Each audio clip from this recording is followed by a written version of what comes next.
student, today we video for class 6 social science chapter 4 history from gathering to growing food. इससे previous chapter में हमने on the trial of earliest people, जिसमें हमने 3 periods को discuss किया था, Palaeolithic period, Neolithic period and Mesolithic period. Palaeolithic और Mesolithic period को हमने प्रीवियस चैप्टर में डिस्कस कर लिया. नियोलिथिक पीरियड की फीचर्स को हम इस चैप्टर में डिस्कस करेंगे. In this chapter we shall study about the Neolithic period that changed the human life completely. The discovery of agriculture and domestication of animal marked the end of Mesolithic period and the beginning of the Neolithic period. With the learning of cultivation, people gave up their nomadic form of lives and settled down. They transformed themselves from food gatherers to food producers and from hunter to herders. But this was a gradual process. ये सारा process जो था बहुत धीरे धीरे होने वाला process था. धीरे धीरे उन्होंने एग्रीकल्चर यानी कृषि करना स्टार्ट किया, पशुओं को पालना, डोमेस्टिकेशन स्टार्ट किया. ये सब बहुत ग्रेजुअल हुआ और ये नियोलिथिक पीरियड में, मेसोलिथिक पीरियड के एंड में और नियोलिथिक पीरियड की स्टार्टिंग में हुआ. Features of Neolithic period. The main features of Neolithic period are as follows. First, beginning of farming and herding. कृषि और पशुपालन की शुरुआत. कृषि और पशुपालन की शुरुआत में, जैसा कि हमने प्रीवियस चैप्टर में पढ़ा, 12,000 years ago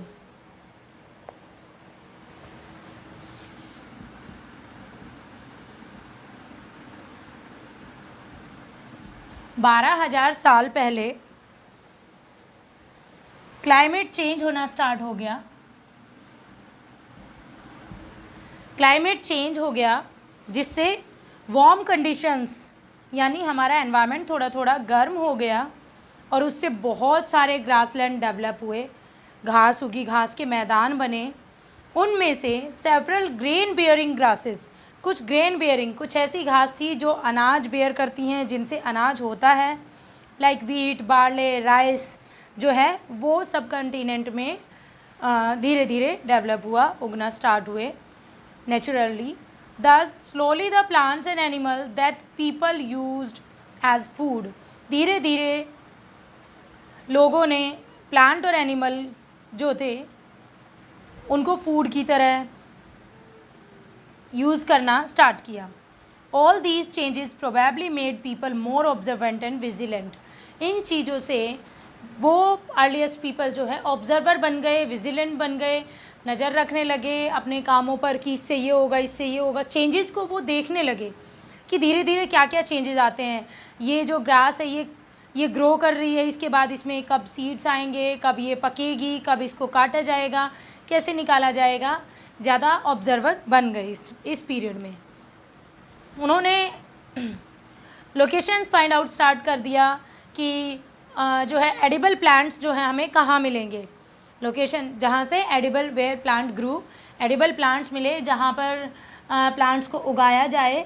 उन्होंने ये भी देखा कि कैसे बीज को बोया जाता है, कैसे वो उगता है, कैसे उससे फसल ली जाती है. Perhaps this encourage them to look after the plants. इससे वो प्लांट्स को लुक आफ्टर करने लगे and in this way people probably became farmers. इस तरह वो फार्मर्स बन गए. वीट, बार्ले जो थी उनकी फर्स्ट सीरियल्स बनी. पहले अनाज बने उनके, गेहूँ और जौ, और उसके बाद उन्होंने चावल और दालें, rice and lentils as well as cotton और जूट, इनकी भी खेती करना स्टार्ट कर दिया.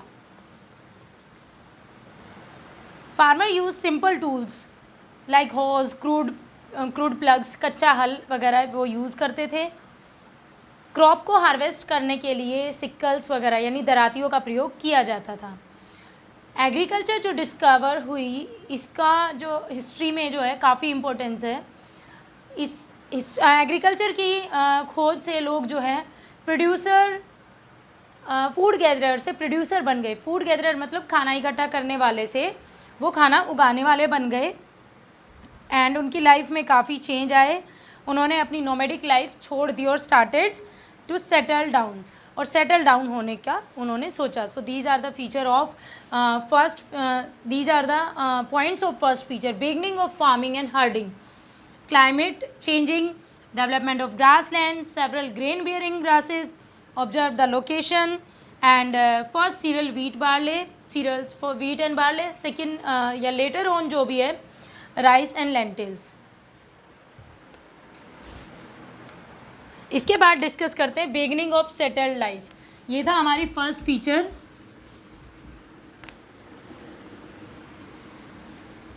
सेकेंड फीचर डिस्कस करते हैं beginning of settled life।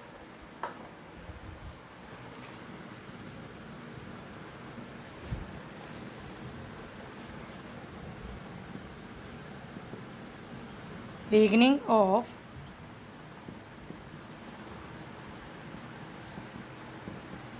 settled life and early villages।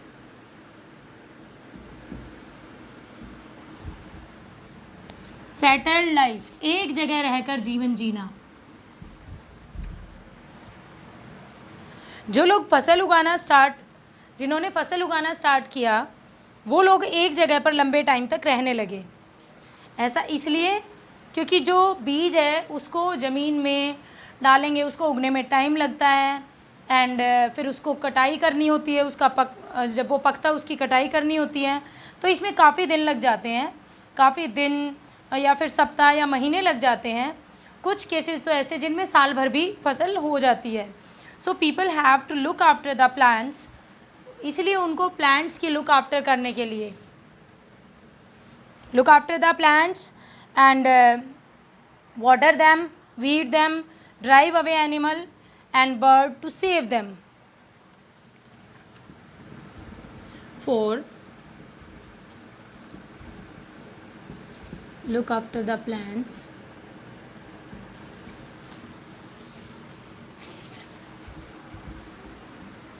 water them, weed them। इन सब चीज़ों के लिए उनको एक जगह पर वो लोग रहने लगे। इसके बाद आता है या फिर weed them, drive away animal and bird to save them. Animal और बर्ड से पौधों को बचाने के लिए, उनकी टेक केयर के लिए वो लोग एक जगह पर रहने लगे। All these are done till the grains ripen, ऐसा तब तक किया जाता था जब तक वो अनाज हासिल नहीं कर लेते थे। Then the grains have to be used carefully, they have to be stored to use both as food and seeds. वो फिर इन दोनों चीज़ों को स्टोर, फूड एंड सीड्स। इसके बाद जब फसल को रिपन कर लिया जाता था, कटाई कर ली जाती थी, फिर उस फसल को दोनों तरह से फूड की फॉर्म में या सीड्स की फॉर्म में स्टोर किया जाता था। और all these procedures bound Neolithic people to give up a nomadic life and start a settle life. ये सारे वो काम थे जिनसे उन्होंने अपना घुमंतु जीवन छोड़ करके सेटल लाइफ स्टार्ट की। दे नाउ बिल्ट मड हाउसेज, अब वो मिट्टी के हाउस बनाने लगे।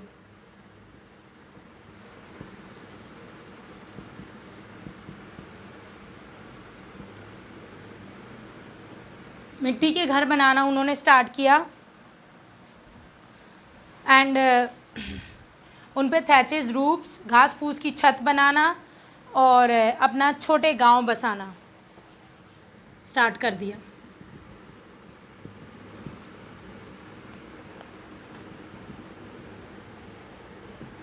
लिव इन स्मॉल विलेजेस, छोटे गांव में बसना उन्होंने स्टार्ट कर दिया। अगर देखा जाए विलेज किसे कहा जाता, basic feature of a village is that most people who live there are engaged in food production. ज़्यादातर लोग जहाँ फूड प्रोडक्शन, खाना उत्पादन में लगे होते हैं, उसे विलेज कहा जाता है।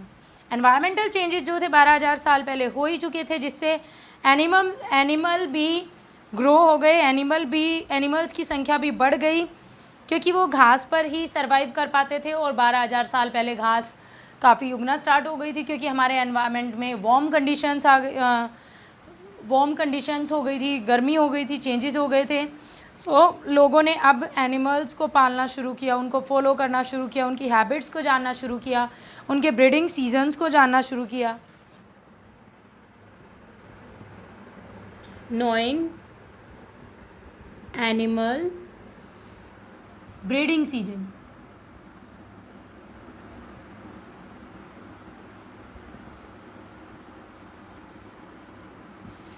ब्रीडिंग सीजन्स, एनिमल्स के ब्रीडिंग सीजन्स को जानना शुरू किया और धीरे धीरे वो लोग हर्डिंग, रेयरिंग के बारे में जानने लगे, यानी पशुपालन, पशुओं को चराना। उन्होंने गॉड, शेप, कैटल, पिग जैसे काफ़ी सारे कैटल्स को उन्होंने अपने साथ पाला, अपने साथ रखा। People also protected these animals from attacks by other wild animal, और कोई वाइल्ड एनिमल जब अटैक करता था इन एनिमल्स को उनसे बचाया। In this way people became herders, इस तरह लोग जो थे हर्डर्स बन गए, पशुपालक भी बन गए। वाइल्ड एंसेस्टर जो थे वो डॉग को डोमेस्टिकेट करते थे। सबसे पहले कुत्ते को पालना शुरू किया था लोगों ने, उसके बाद sheep, goat, cattle, pigs, camels, horses, donkeys वगैरह को पाला गया। डोमेस्टिकेशन क्या होता है?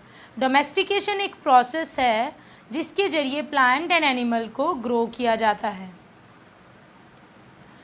और डोमेस्टिकेशन ने जो है फूड प्रॉब्लम को दूर कर दिया। डॉग्स जो हैं उनकी लाइफ को, उन लोगों की लाइफ को बाहर के ख़तरनाक जानवरों से बचाने लगा। और एनिमल्स जो थे, काव, गोट्स वगैरह को पालना शुरू किया। वो उन्हें फ्रेश मिल्क प्रोवाइड कराते थे, जिससे वो अपने उनके खाने में सुधार हुआ। और कुछ एनिमल्स को पाला जाता था, could be used to store, उनको स्टोर की तरह, फूड स्टोर के रूप में रखा जाता था, क्योंकि उनसे मीट, गोश्त वगैरह मिलता था। गोट्स और शिप से मीट लिया जाता था। And now womens didn't have to go on dangerous hunting trips in search of food. अब उन्हें हंट करने के लिए नहीं जाना पड़ता था। डोमेस्टिकेशन जब स्टार्ट हुआ उससे एग्रीकल्चर में भी काफ़ी हेल्प हुई। बुलॉक्स, डोंकीज़, हॉर्सेस, कैमल्स जो हैं राइडिंग एंड प्लगिंग के काम आने लगे, जो हल जोतने के काम आने लगे। और बहुत सारे एनिमल जो ऐसे थे, इनकी जो मैन्योर होती है वो सॉइल की फर्टिलिटी बढ़ाती थी, इसलिए भी ये लोग एनिमल्स को डोमेस्टिकेट करने लगे। Animals also help in solving the problem of clothing, because of उनकी स्किन, उनकी वूल से कपड़े बनाए जाते थे, इसलिए उनकी क्लोथिंग की प्रॉब्लम भी एनिमल्स दूर कर देते थे। Thus domestication now made human lives much easier and safer than the lives of the early Hunter gatherers. पुराने टाइम में जो हंटर गैदरर थे, अब उनसे तो अब के लोगों की लाइफ काफ़ी अच्छी हो गई थी डोमेस्टिकेशन के ज़रिए। एनिमल मल्टीप्लाई होते हैं naturally because their breeding systems and besides if they are looking after carefully, अगर उनको लुकड आफ्टर केयरफुली, अगर उनको अच्छे से रखा जाए, दे प्रोवाइड, वो हमें दूध, सोर्सेज ऑफ फूड, मीट वगैरह प्रोवाइड कराते हैं। और एनिमल को अच्छे से रखा जाए, पाला जाए, तो वो फूड स्टोर के रूप में भी काम करते हैं, जिससे आपका फूड स्टोर हो जाता है। एंड बाद में आप उनसे जैसे पालते जाओगे, वो रहेंगे, तो उनसे मीट या मिल्क वगैरह जो है टाइम टू टाइम आपको मिलता रहेगा। इससे नेक्स्ट वीडियो में हम finding out about the first farmers and herders को डिस्कस करेंगे। अभी के लिए इतना ही। नियोलिथिक पीरियड की फीचर्स को डिस्कस किया हमने। There are 2 features of Neolithic period. First है first the beginning of farming and herding and second is the beginning of settled life early villages. Farming and herding में हमने ये देखा कि कृषि कैसे स्टार्ट की, कौन कौन सी पहली फसलें हुई, बाद में उन्होंने धीरे धीरे क्या क्या चेंजेस किए, और उसके बाद हमने beginning of settled life and early villages में देखा कि उन लोगों ने सेटल्ड लाइफ जीना कैसे स्टार्ट किया। और जब ये चैप्टर कंप्लीट होगा तो इससे रिलेटेड असाइनमेंट भी आपको मिल जाएगा। इसी के साथ ये वीडियो यहीं पे हम फिनिश करते हैं एंड थैंक यू एवरीवन।